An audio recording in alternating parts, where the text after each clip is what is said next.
Well, I remember Yiddish music, Yiddish. Have you heard about klezmer music? Oh, this is the 7th graders? Yeah, they want to hear about music? But you never heard of klezmer music? Usually at weddings, bar mitzvahs, we had parties just like similar to what we have here, but the music was all in Yiddish. The nice part that I remember was the harmonizing of, they were, all the songs they tried to harmonize, which I don't hear that much. Do we have a choir now in the school? No. No, we have no. Sometimes listen to the Indianapolis choir. It's a beautiful choir also. They do a great job, and I listen to them, and it reminds me a little bit, because harmony was very important. And but klezmer music was the main music. That's where the entertainment. You could dance to it beautifully, just like. But I'm surprised you haven't heard klezmer, because you had them at the school. We had some at the school, klezmer music. They have it. They have reintroduced the klezmer music here in America too. Someday you pay it. You should write down the klezmer. Just go to YouTube and write klezmer music. Yeah, you can. That's right. You can actually hear it on YouTube. So that's what I can tell you. But of course, I remember what my mother sang to me. The lullabies. They were all in Yiddish. You remember one? Yes, Rozenkis Mandlin. Rozenkis mit Mandlin.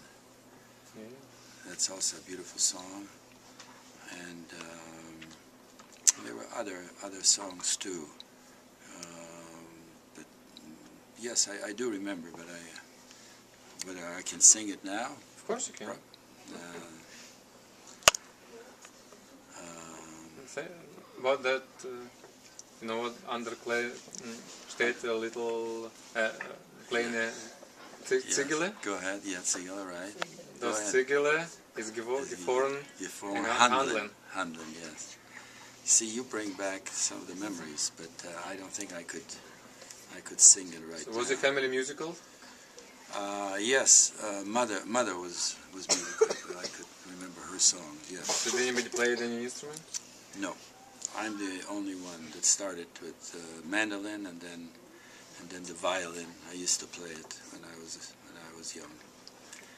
But let's talk about food a little bit. What was significant about food? Meat and potatoes.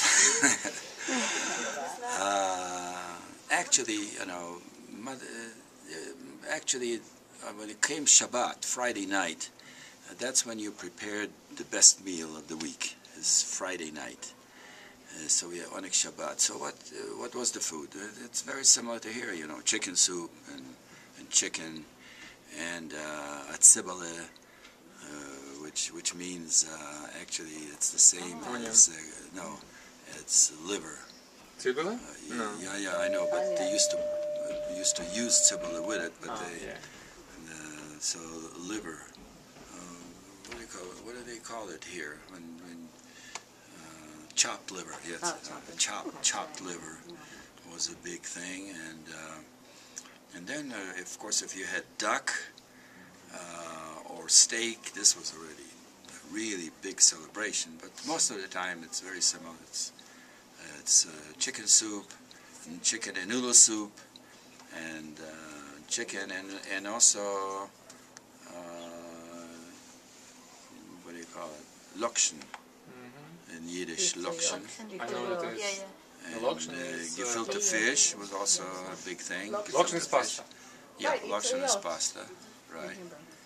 And so it's not pretty similar to what we have now. I mean, it isn't that much difference. Was there a synagogue in your town? There were no other synagogues in my shtetl than Orthodox synagogues. But there was one, right? Well, we had about. Can you describe it? Five or six synagogues. If you come to our congregation right here, it's very similar to that. It wasn't as fancy as a nice building as this one is, but very similar with a mechitza. It was a high mechitza, and actually most of the synagogues had a balcony, but I don't. Yeah, had a balcony. The women were upstairs and the men downstairs. But I want to tell you something. Rabbi Gettinger makes it very similar. I feel like I'm back in the shtetl.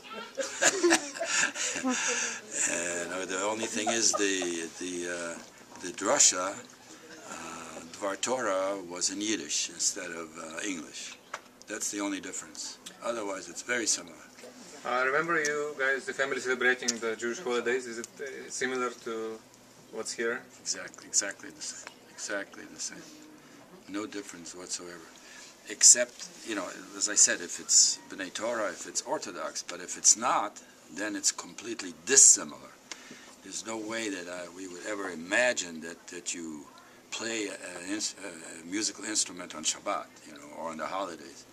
That's completely unacceptable. But again, as I said, it reminds me of B'nai Torah very much. It's nothing different. The same prayers.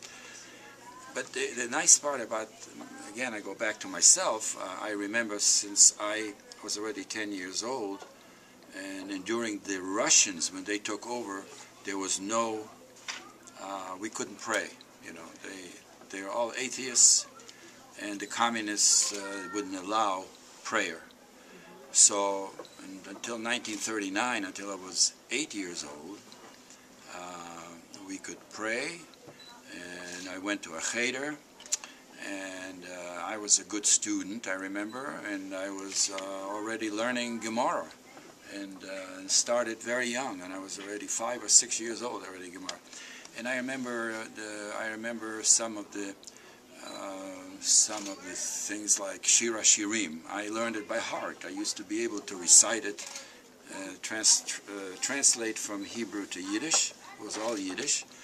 And with a beautiful nigun, and shir ein Gesang, a shir and every other Gesang, da da da da da da da da da da. He wants me to sing. This guy wants me to. And then I also remember to this day on Shavuot we chant the Agdamut, and I'm asked to do it here, which I do, and I remember it from that time, and I was just a child. Agdamis milan shara yeshisa. So I remember that too, and to this day, and I'm actually asked to do that, and I do it, and I feel very comfortable with it. That's another thing that I am impressed, and I want you to know that because you're attending a Hebrew day school, you feel very comfortable in a synagogue, and particularly when you go to Israel, because they are very similar. They do have some not reform, but they do have conservative synagogues, but very few.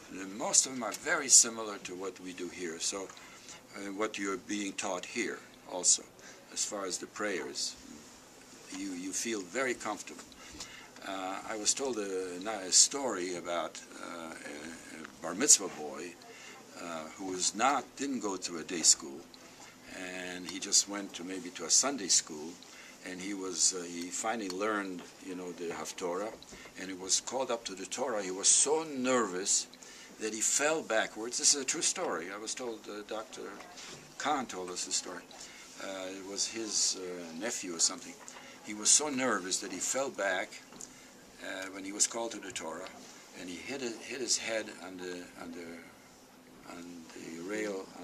railing, and they had to rush him to the hospital. He needed about like 20 stitches or something because he was so nervous. And if you, right now in this kind of an atmosphere, I don't see you guys nervous at all, right? And you learn in a very natural way. You learn, to me, this is natural. You learn Hebrew and you learn the prayers, and you're not. Why should you be nervous? If you know your subject, you're not nervous. Only if you don't know, that's when you're nervous. So anyway, these are some of the things that can happen to you, but I'm so happy to see young children in this kind of an atmosphere. It means a great deal to me. And as you know, I'm already 80 years old. That's a very old man, isn't it? But you know what? I feel as young as you. That's right. I feel good. But the main thing